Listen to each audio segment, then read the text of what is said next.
As you know, the subject of this discussion is alleged censorship at the United Nations as it pertains to the UN Alliance of Civilization. We extended the invitation to Niyal Saad, the Chief of Cabinet and spokesperson for the agency, for the organization, and she readily agreed to come and speak with us in the hopes of clearing up certainly their position. So we look forward to hearing from her and then opening up the floor to questions. Nihal, thank you for coming and for facing our correspondents, and the floor is yours. Thank you very much, Sherwin, and I would like to thank you all for your time and for the opportunity to speak with you and to sort of lay this record straight and clarify certain points regarding the United Nations Alliance of Civilization as related to the recent incident of postponement of the event that was scheduled on May 3rd. First of all, I mean, I just want to say something before I go ahead and put few facts and also give you a background about my organization. The really sad part about the stories, the negative stories which came out after the postponed event and the mixed messages about it was that we have been struggling for the past few years, particularly in the past 5 years, since the operations of the United Nations Alliance of Civilization moved to New York to be the headquarters rather than Lisbon. We have been struggling to get the media traction and to get your attention about the important work, what we thought was a very important work that we are doing, and that we are serving the purpose and the values and the goals of the United Nations in general. It was very disheartening and sad to all the team working at the United Nations Alliance of Civilization, and to me personally, that the only media traction that we were aspiring for in the past few years was negative. This is when we were in the news, when we were in the headlines. This is when we attracted the attention of major news outlets for all the wrong reasons. It was very disheartening, I must say that. And so, having said that, I also know that it's always bad news that makes it to the headlines and the front pages. This is what we learned in the schools of journalism. I am myself, I'm a journalist. I still call myself a journalist. I practiced journalism for the past 22 years, and I do adhere and embrace the values of ethical journalism and, of course, supporting the freedom of expression. So thank you again for allowing me the chance to talk to all of you. Now, I would like to tell you a little bit, just in a nutshell, a little bit about the work of the Alliance of Civilizations that we do, so that you are more familiar with the useful work, or you can call it or describe it or characterize it, whichever way you see it, that we are doing. The United Nations Alliance of Civilization, first of all, is a UN organization as per a UN General Assembly resolution. And the resolution is here. There are two resolutions.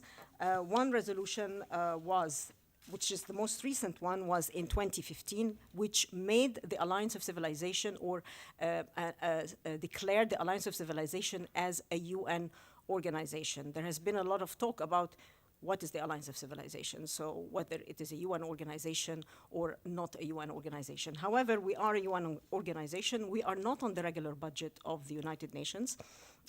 We are operating through a trust fund, a voluntary trust fund, and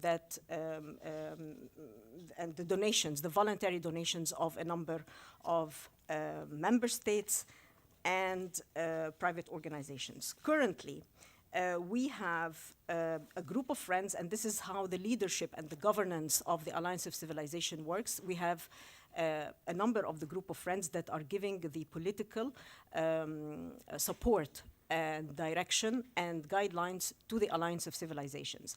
The group of friends right now comprises 146 members, of which 199 are UN member states and 1 non-member states, and 26 international organizations. These are our partners, and this is how the composition of the group of friends is.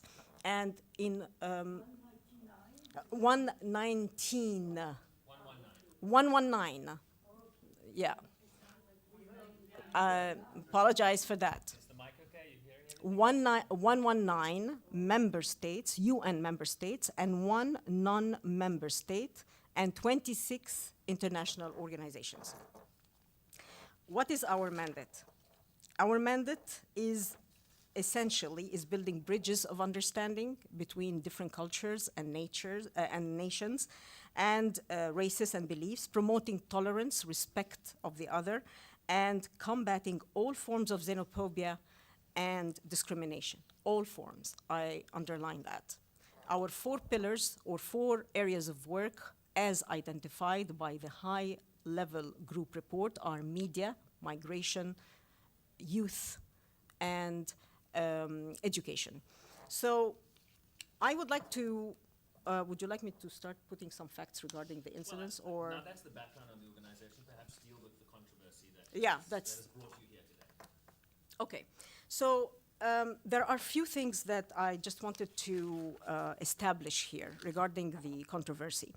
The event planned for May the 3rd was postponed, not cancelled as initially reported by some news outlets. Postponing an event is legitimate in the UN system, so we did not do anything which is illegitimate. We postponed the event, we did not cancel it. At the time of issuing our statement, the High Representative did not have a prior knowledge of the video, and that the video, the alleged video or the controversial video, had been edited, that it had already been edited, and that there has been an argument already ongoing between a staff member in our organization who was leading the event, and in direct communication with all the panelists and overseeing all the preparatory work regarding this event. So this is one. The second thing is that editing the video was absolutely a mistake, and I must say that. It's absolutely a mistake, but at the time we issued the initial statement regarding the reason why we postponed the event, it was not because of the video, and you have the right, of course, and you have the right to believe or to interpret the cancellation, the postponement with the video argument, but that was not the case because they both coincided at the same time together. There was an ongoing argument already happening between a staff member, and at the same time we were postponing the event because of its overlap with a the UNESCO event. And we had received actually an email from UNESCO a couple of weeks earlier, prior to that event, and they alerted us that we are having an overlap. They are organizing their event, and we are organizing our event. They requested us to reschedule ours. At this point, we did not think it was necessary to schedule ours. Our event was much smaller, and theirs was much bigger, and there was a sort of a confirmation that the President of the General Assembly and the Secretary General were going to be attending their event, and we had not extended an invitation to any UN officials, actually, so our event was much smaller. That was something that was planned from the very beginning. But anyway, prior to the event, like the day before the event, we usually work the phones. We call not the participants, the actual panelists, because none of them had canceled, none of them had declined the invitation. I mean, everybody was confirmed when it comes to the panelists and the speakers in the event. When I said that there was low participation, it was when we were working the phones, calling participants that were going to attend the event.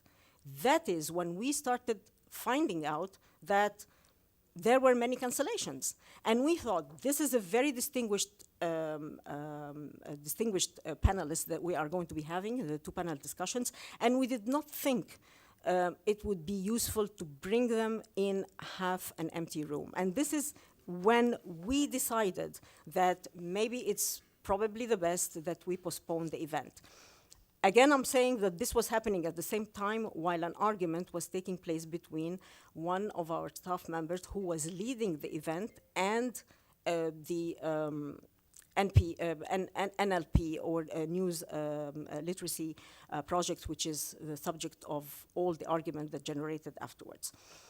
The other point I wanted to make was none of the countries mentioned in the video, none of them had prior knowledge of the content of the video, nor of the existence of the video in the first place. So it is completely and absolutely unsubstantiated and unfounded to see and read reports saying that we had been pressured by certain countries or by a country or another in order to delete or alter the video. Excuse me, I have to take some water.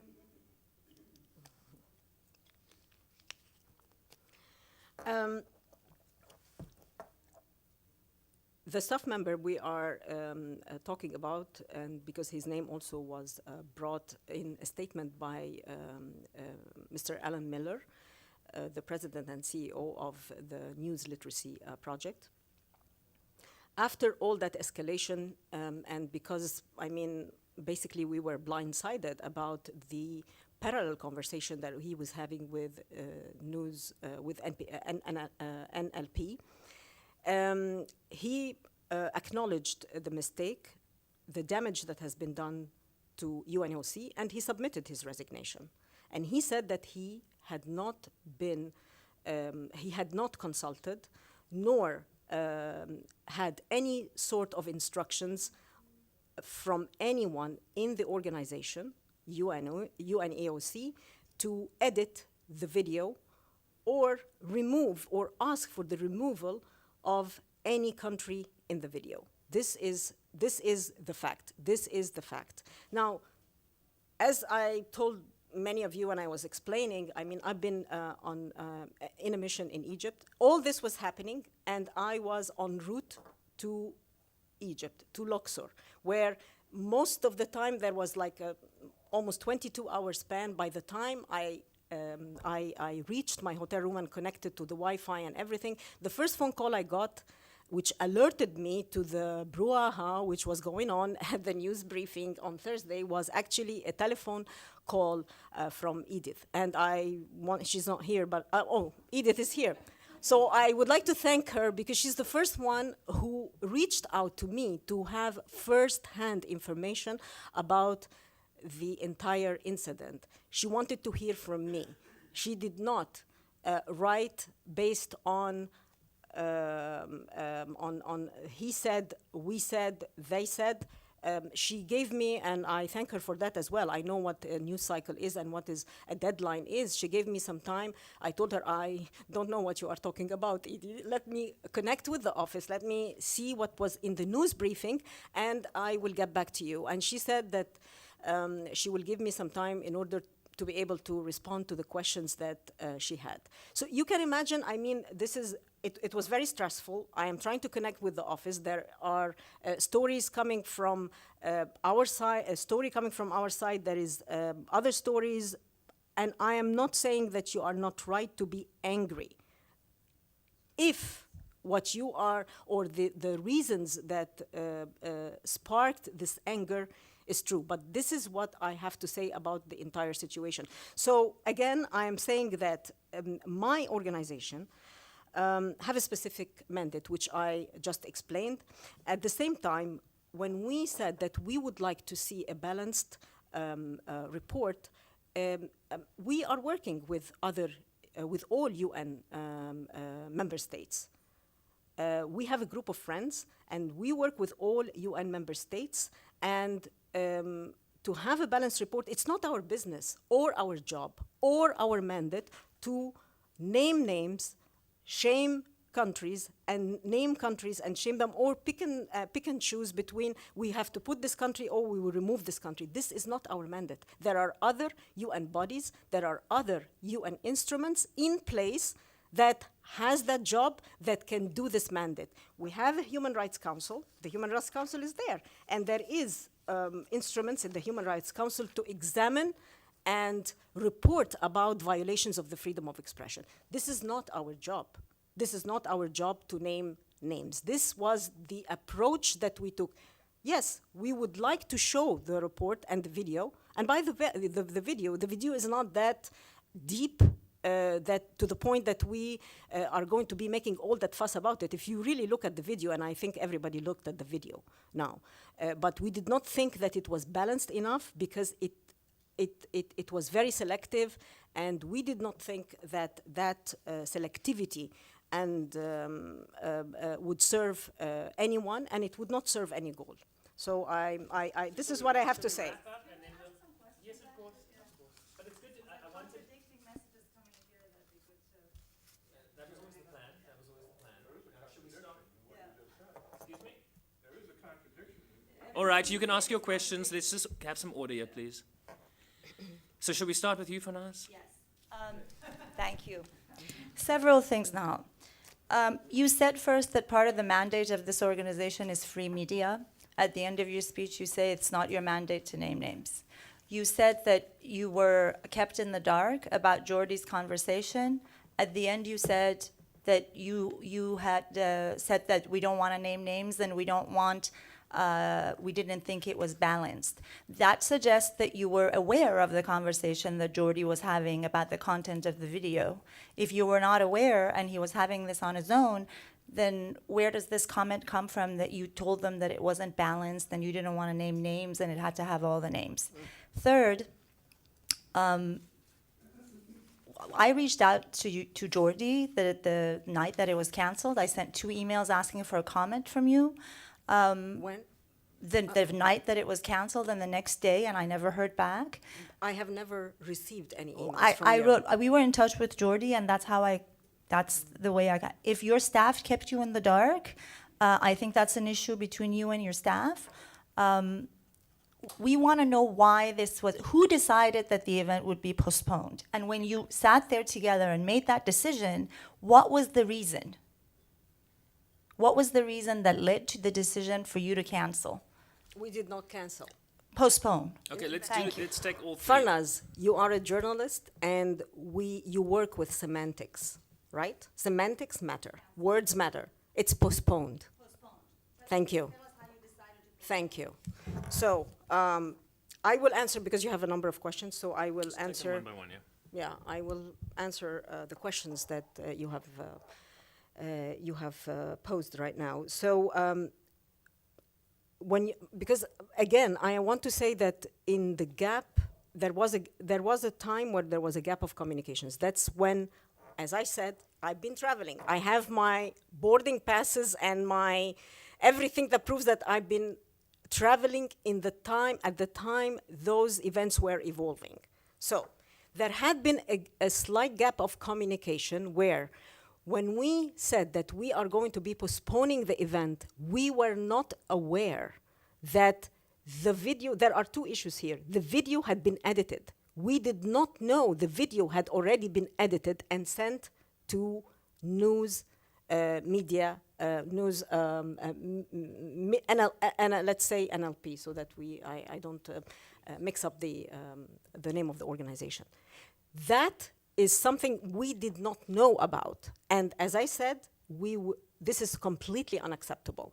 What we thought, we saw the video. It's not that we didn't see the video. I did not deny that we saw the video. We saw the video, but the approach to the video was, it is selective. Why is it not a balanced video? Let me finish, please. Can I just finish? Then you're meddling with content, and that's censorship. It is not meddling with content. It is, as a UN organization, and I just explained to you now, it's not our mandate to select certain countries and leave out certain countries. There are certain organizations and instruments at the UN system, which is the Human Rights Council, that its job is to do that. That's not our mandate. I want to move now to our mandate, because you asked a question about our mandate and the freedom of expression. I have brought for all of you here like a number of documents maybe you will find useful. One of them is the report of the high-level group which identified the 4 areas of work of the United Nations Alliance of Civilization: media, migration, youth, and education. I will focus on education now because you mentioned, I will focus on media now because you mentioned media. In the high-level group report, what does it say about our mandate when it comes to the media? the point, 6.25, in page 31, it says press, freedom and responsibility. Journalism in many countries is subject to a lack of press freedom.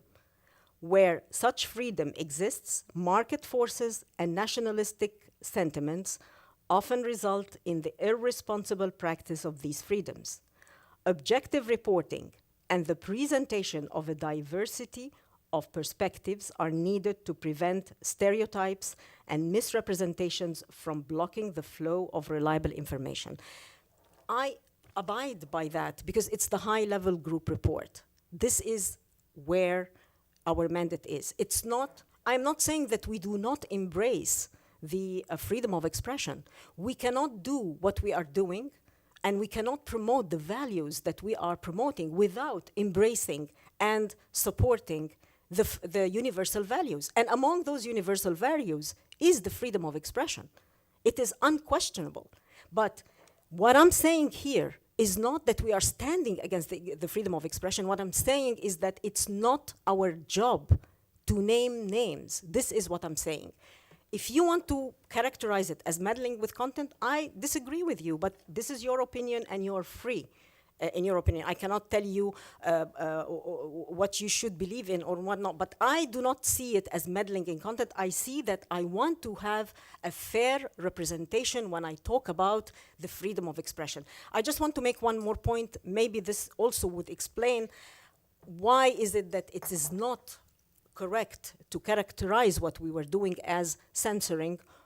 That when we said we wanted a balanced report, a balanced video or a balanced report, that this is sort of censoring or interference or wanting to alter the video. No. Mr.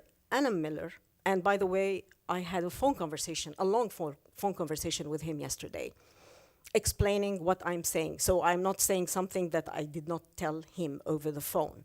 And Mr. Alan Miller was one of our guest speakers in a symposium that we organized on fake news here at headquarters on September 7th.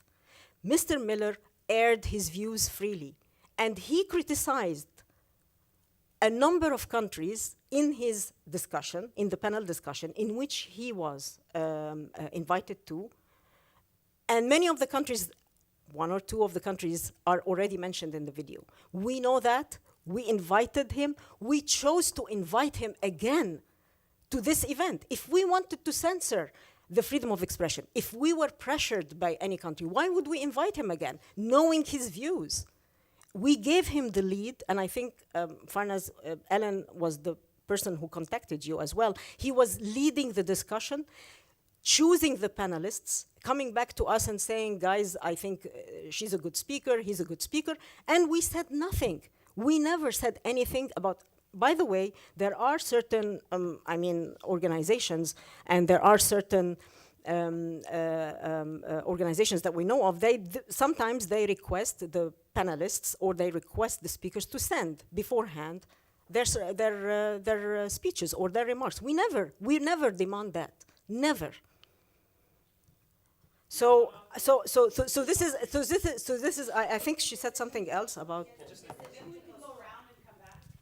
I just want Farnaz to finish, and then I'll move on to the next. Everyone's going to get a chance. If you can address the question I had about who decided to postpone, how you came to that decision, and whether the content of the video had any bearing on that decision. But Farnaz, I said that at the beginning, but I will repeat it again.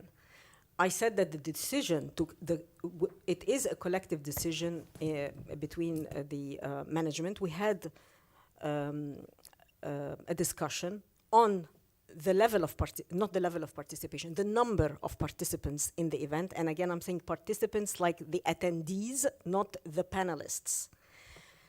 And that was happening in the morning of, the event was on the 3rd of May, and it was on Wednesday. In the morning of Wednesday, and that was when we started finding out that there was less number of attendees and that there were many cancellations. Some of them, for some reason, maybe it would have been a good idea to postpone it 2 weeks ago when we had this request from UNESCO, but maybe because the UNESCO event was a bigger event, maybe for other reasons, I don't know, people sometimes change their mind, but I wanted to say that this is the way we usually do that. We do not rely on invitations sent out to attendees or to member states or to guests from outside the United Nations. We want to have a full room in our event. So usually we work the phones before the event, a day before the event, the day of the event, to make sure that we are having a good number of people. So the decision was made based on the number of participants, that it was less than what we expected. And we do not really want to waste distinguished panelists and speakers in a room which is half empty. This is when we made the decision. This is when I sent an email about the postponement, and I asked Jordi probably, the email you sent to Jordi, this is the first time, I apologize, and I'm telling you, Farnaz, in all honesty, this is the first time I hear that you had sent an email and it was not properly responded to. And I want to apologize as well, because I have been traveling. I'm sorry that I have not been available as I would have wanted to, but So just a quick question. So Yeah. Is Jordi still with the Alliance? I mean, have you accepted his resignation? Because of the structure of the Alliance of Civilization, as I said, we have a different structure when it comes to personnel and personnel regulations. We are being administered by UNOPS. The staff are subjected or are abiding by regulations and guidelines of UNOPS that are administering the Alliance of Civilization. So more or less, they have similar or almost the same regulations governing the UN regular staff, which is the Office of Human Resources. But most of our staff, we only have 4 staff members who are UN staff members with permanent or fixed terms. The rest of the staff, including Jordi, they are consultants. They are consultants on contractual basis that is being renewed every 3 months or every 6 months. It's complicated a little bit when it comes to the administration of the personnel. So to answer your question, who asked it? Sorry. So to answer your question, so his resignation is now being studied because, as I said, there are other slightly different regulations that govern our staff. Okay. Melissa. Hi. Thank you very much, Melissa Kent. First of all, thank you for coming here today to speak to us. It's much appreciated. CBC, Canadian Broadcasting Corporation. I just also want to clear up that maybe we weren't all speaking with Jordi or emailing, but we did, and I'm sure many of my colleagues did as well, contact the UN Alliance of Civilizations to try to get a comment from you. So just to be clear, we did do our due diligence on our side, even though you were on holiday. I was not on holiday. Even though you were traveling? No, I was on mission. On mission. Just to be clear, we did reach out to the Alliance and did not hear back. So just, you have other breakdowns in communication other than just Jordi. I just wanted to be clear. You said that you invited NLP in September, and NLP was critical of certain countries where press freedom was in trouble. You invited NLP back, and they were doing the same thing this time. So why is it that this time this was unbalanced? The video was unbalanced, the presentation. Secondly, to say that you want a balanced representation, can you understand why that would be a very subjective interpretation on your part, to be balanced? How many countries would you like to include? At what level would you like them to be included? That is almost, it's an impossible demand for any organization to fill. And I also want to ask, in the note from NLP, Jordi says that he went and spoke to his supervisors after the deletion of Turkey. Actually, I'd also like to ask you why you think Jordi went for Turkey specifically. That's interesting to me. And after going to speak to the supervisors, when NLP refused to have Turkey deleted or withdraw the video altogether, why Jordi says the supervisors have said the video needs to be pulled. Is Jordi lying? Okay, so 4 questions. I took notes, but maybe I will forget. Why was it viewed as unbalanced? Why was that? Why did you re-invite NLP after exact same thing, and then this time say it's unbalanced, and also, would you not agree Thank you. that? Yeah, thank you for your questions. First, I mean, why? Because we believe in the freedom of expression and providing the space for everyone to express their opinion. The video, it is a different situation. We know that he was critical of certain countries, and that he would most likely, the panel discussion is about freedom of expression. So names of countries are going to be brought up in the discussion.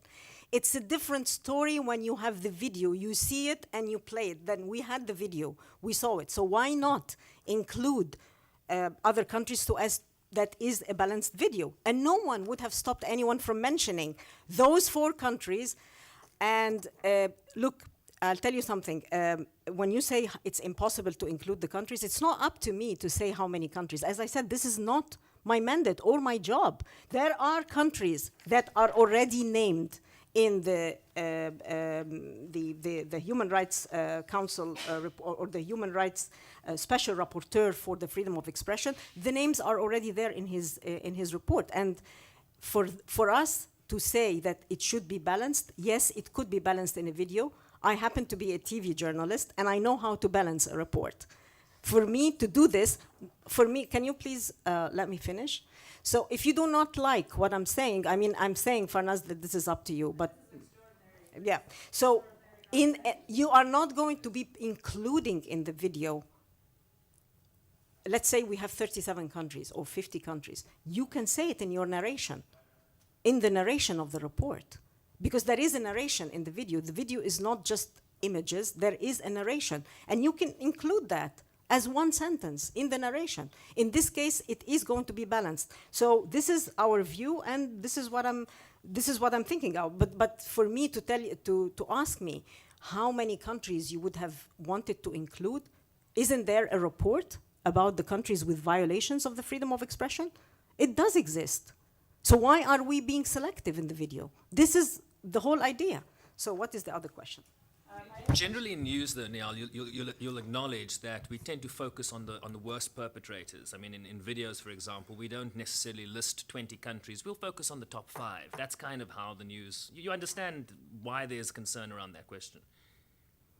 Yeah, so what is the question? No, I mean, do you understand why there is such suspicion around this notion of balance, which doesn't necessarily make sense, because in videos we tend to highlight the worst perpetrators, the biggest crimes, as you say, you know, the biggest headlines. So in terms of balance, it seems like it would be an extraordinary feat to include every single country that has, you know, subverted press freedom in their country. So we're trying to understand what does balance look like to you? Why That's the question. The report when I don't know how many of you have seen the video or the I mean, maybe some of you have seen it, maybe some of you have not seen it. But when we saw it, we found that even in the video, when it names specific countries, let's say 3, 5, 6, regardless of the number that were included in the video, there is no, how can I say that? It shows the video, but it does not, there is not an elaborate narration or reporting in the video as why those 3, 6, 5 countries in particular have been chosen. Maybe for media practitioners, maybe for regular people who are attending the event, that would be something useful for them to know why the video had selected few countries there because of the atrocities, violations that they are perpetrating in terms of the freedom of expression. That was not clear in the video. I'm not talking about the countries only, but the entire video. We thought that we could put some meat into it. We could have some more information, some elaboration into the video. This is what we are talking about. But anyway. Yeah, you had something about Turkey? The other question was if you have an opinion or you know why Jordi may have chosen Turkey specifically to remove it first. And secondly, well, it was the fourth question. When Jordi says that he went and spoke to his supervisors and then came back to NLP and said you have to pull the video altogether, is Jordi lying? Let me first tell you about Jordi a little bit, because only those who had been in touch with Jordi regarding this meeting or this event knows about Jordi. Jordi has been working in this organization, let's say, for almost 8 or 10 years, 11 years. So Jordi is a very able newsmaker. He leads one of the main successful flagship projects that we have, which is Plural Plus. And we really value the work that he has put, the effort that he has put. He is an award-winning video maker and newsmaker. So Jordi was overzealous, actually, to get this event together. The arguments that started between Jordi and between news media, the news literacy project, actually started like 2 days. It was, I think now that we look at events past, Monday night, Tuesday morning, something like that. It was only 2 days before the event. Jordi was overzealous and super enthusiastic to get the event together without any hiccups. And that's why when he made the decision and he edited the video, it was with no prior knowledge or consultation from anyone. He just did that, and actually when we knew that, I said, how can you do that? How can you do that? Of course they have the right. Alan Miller has the right to be angry. Of course Alan Miller has the right to say no, because this is not our position, and what you did was not right. So why Turkey? I want to answer this. I am not sure, maybe because maybe at the beginning I should have mentioned that the co-founders of the United Nations Alliance of Civilization as a political initiative of the UN Secretary General back in 2005, it was co-sponsored by the Prime Minister of Turkey at the time, Mr. Erdogan, and with the Prime Minister of Spain at that time, which is Zapatero. So these are the two co-sponsors of the Alliance of Civilization. Maybe it was his sense that if one of the co-sponsors or the co-founders of the alliance is going to be criticized in the report, or in the video, that would make them, for instance, I mean, whatever. I mean, I don't know what he has in mind, but I just want to go back to something that I said earlier about the event that we organized on September 7th, in which Alan Miller criticized certain countries, especially Turkey. So we already know, and Jordi knows. And Jordi knows. So I don't know what was going. Of what? He said that he informed the supervisors and then he came back. Is that a lie? And then I need to move on. Jordi informed us that he was in discussion with the news NLP. I'm sorry, because we have so many things starting with NLP. So NLP, he was in discussion with NLP, but he did not inform us that he already edited the video, that there is a heated argument about the video. This is what happened. As I said, we only got to know about the edited video later on after we had issued our first statement. Thank you. Joseph Klein of Canada Free Press. First of all, with regard to Turkey, can you tell us where they rank in terms of current funding of the Alliance for Civilization, how much they are currently donating and where they rank? And isn't it the case that it's because Turkey was one of the two co-founders of the Alliance for Civilization, and that they are, to say the least, out of sync with one of the pillars of the Alliance's mandate, that is free media, free press, because they have I believe it's still the case, the most journalists imprisoned of any country in the world. Wouldn't that be more of a reason to have Turkey, if that's what's in the video, included? And there seems to be some contradiction here when you say that you were questioning Geordie, why did you do this and so forth, and edited. But then you seem to sort of justify the premise that you say your organization does not name and shame specific countries. So in a sense, he was following the philosophy that you just enunciated. So could you kind of try to reconcile that? Thank Yeah. you. Thank you so much for your question.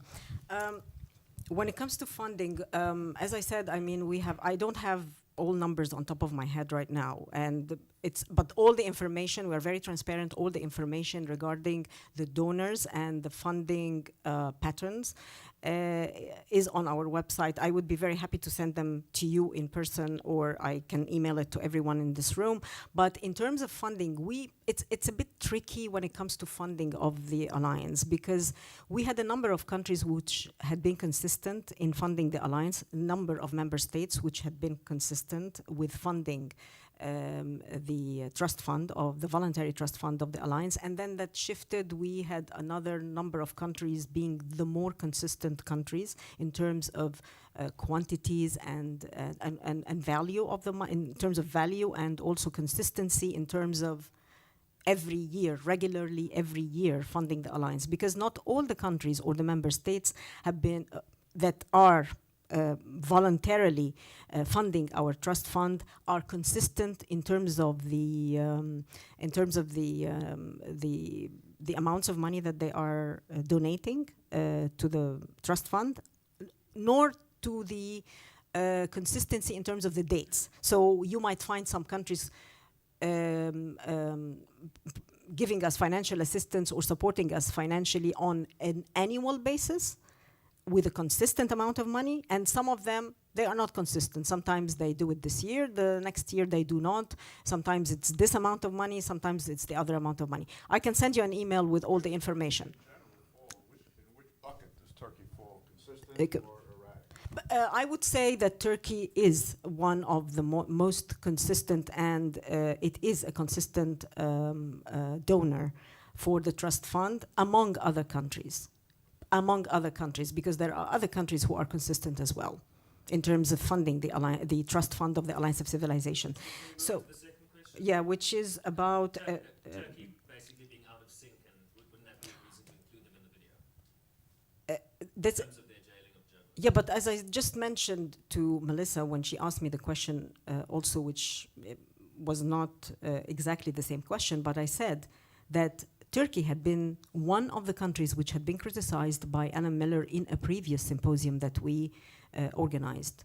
And for us, we were anticipating that probably it is going to be criticized again. And we did not interfere, nor even ask him about the content or whatever he was going to be saying, or any of the journalists what they were going to be saying. So Turkey could have very much, and it was anticipated, it would have been criticized. So whether it is, and then you said that it is controversial when I say that we thought that the video, that we were somehow condoning what Geordie did. No, we do not condone what Geordie did, because there are two, there are... Wait, that was not my question. Because... My question was that after the fact, just here, in terms of philosophy, you said no names, no shaming, and that's what Geordie was essentially doing. So No. there seems to be a disconnect. That's all I'm saying. No, that's not what Geordie was doing.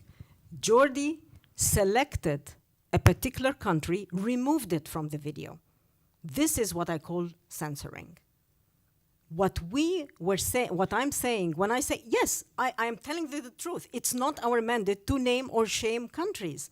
This is a fact. I mean, you have this. Nothing says that we should name or shame countries. That's not our mandate, nor are we the right platform to do that. This is not our mandate. Again, it's a human rights. There are bodies affiliated to the Human Rights Council. There are other instruments that do that job. We work with member states. We work with member states.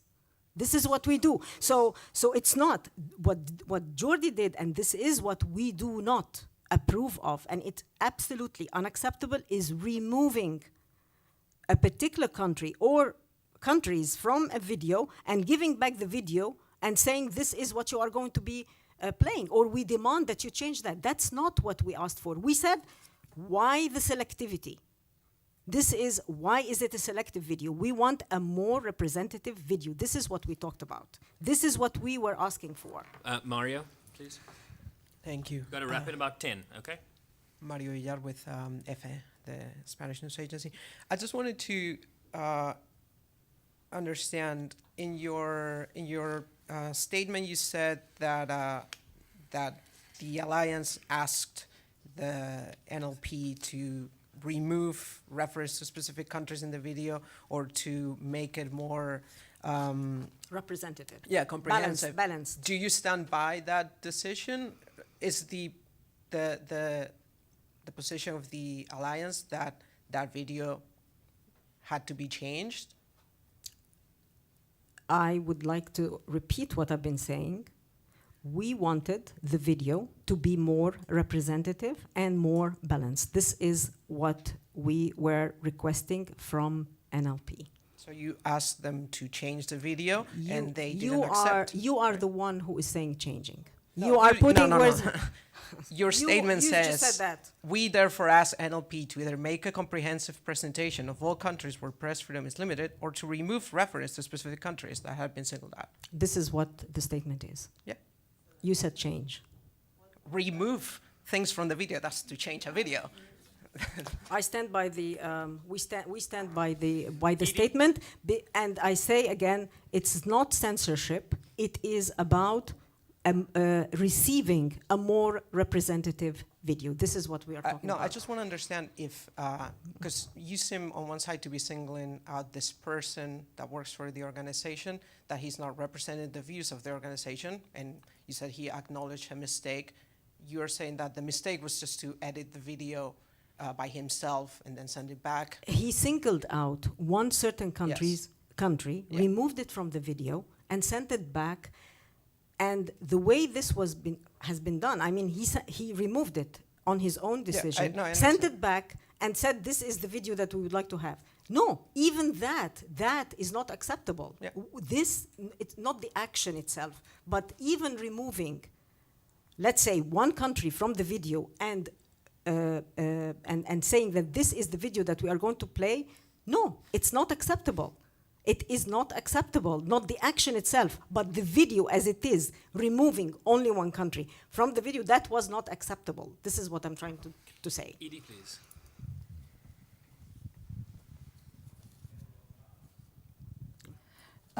Thank you, Nihal. A question about the postponed event. Mr. Mueller says he won't take part. Farnaz says she won't be part. How are you going to reconstitute this event? Thank you, Edith. And we are trying to identify a date. Of course, the major thing are two things. It's finding an available room. And after finding an available room, we will be communicating with the participants, the same panelists again, and trying to see if the dates are convenient for them and they will be available or not. We are very keen on having the exact same panelists that we had in the original program. I had a phone conversation yesterday with Mr. Alan Miller because I saw the statement when he said that he is not going to be participating again. And I think that was like 3-4 days ago, something like that, or maybe past week. I reached out to Farnaz. We were supposed to meet today, but our meeting has been postponed. And I was hoping that I would be able to explain again the situation, our position, and our respect for each and every journalist who was going to be part of that panel discussion, our adherence to the freedom of expression within our mandate, and as I have just explained right now, and I was hoping that they would be part of the discussion again, air their views freely, and maybe that is going to be probably maybe a bigger discussion that we can have around the issue of the freedom of expression, about the different mandates of UN organizations and agencies, where should the line be drawn when it comes to particular I'm gonna draw the practices of UN organizations or agencies. I still hope, Edith, that the participants would give us the opportunity, after clarifying our position, that maybe they will find it worth it to share their views with us and have this open discussion. So I still did not give up. So as I said, I talked to Alan Miller yesterday, and I discussed with him his willingness to participate in the event. We will continue communicating with other panelists. Thank you. Help me out here. Giampaolo Pioli for Quotidiano Nazionale. I have a very simple question. Let's assume that all the panelists, the former panelists, are willing to come back, okay? And the video stayed in the original way. So you corrected a mistake, you acknowledge a mistake, a big mistake, a censorship, whatever you want to call it, okay? So it still stand, the offer, or do you want a new video, more balanced? Because this is the whole point, you know? So if the guy said at the time of the meeting, I have no time to add other country, or I have no time to revisit my video, this is my offer, take it or leave it. The question is, for Alliance Organization, are you going to do the panel again with the same people after this clarification of today or not? Yeah, absolutely, yes. And the same video, you mean, right? Yes. Same video, yeah. First of all, are we? Let's be frank about it. Everybody saw the video already. It doesn't matter. It doesn't matter. Of course, we will put it there. It's just that we are going to make sure to invite also all member states that are mentioned in the video. We tell them this is the video. There is a discussion now. After all this noise about the video and about this panel discussion, please be there if you would like to be part of this discussion and listen. This is. What? Excuse me? You should have come with the video. Me?